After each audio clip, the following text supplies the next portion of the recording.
the raging elements of nature. The magnitude of the Almighty will become apparent at a time when the elements of nature rage and cause indescribable damage. Then the hour will have come when people's spiritual decline becomes visible, for nothing will remind them of God, nothing will move them to pray, for they will have lost their belief in a God and thus will not call upon Him in their need.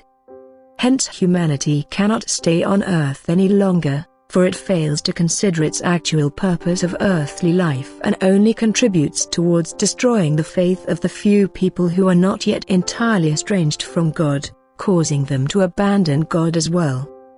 God's love, however, will prevent the latter from being harmed and will therefore forcibly terminate the lives of those who threaten to endanger the souls. And there will be great distress when the raging of the elements begins. It will be like a storm which threatens to destroy everything. People will be unable to defend themselves against it, for they are like fragile stalks which get bent by the gales. They will want to flee yet be unable to escape the elements. Without God's help their resistance will be too feeble, yet a heartfelt call to God will restrain the power of the elements, and anyone who entrusts himself to God in his peril will be saved. But God will be very close to you during this disaster. He will affect everyone's thoughts and for the last time offer you His hand so that you may take hold of it and let yourselves be saved. Yet He cannot force your will. You must voluntarily acknowledge Him and desire His help. There is no other way to lead humanity out of spiritual darkness into the light other than through an event caused by natural forces which create such turmoil in people that no one can escape it.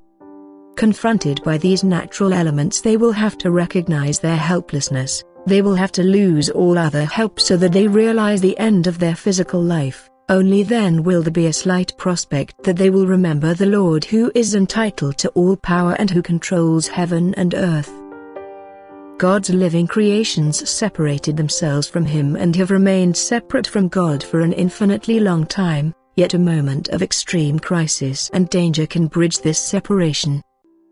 The soul can return to God, and as a result will even thank God for the indescribable suffering which brought it to its senses. Yet this moment when the soul directs its will towards God cannot be forcibly induced by God in spite of greatest love. God's love has tried everything to bring salvation to the souls and point them to the path of ascent. Yet people's will was strong and God cannot break this will but only affect the human being such that he changes his will himself and turns it towards God. This natural event is thus the final attempt to influence the human will in the most favorable way. But this natural event will also be so powerful that his own will need great strength in order to remain firm in faith. And everyone who pleadingly sends his thoughts up to God will also be given this strength, for the Father knows the adversity of His children and will lovingly support them if they are in danger of wavering.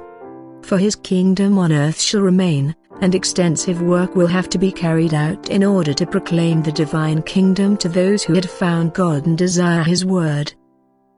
And this is the time the Lord is thinking of by making His word accessible to people already.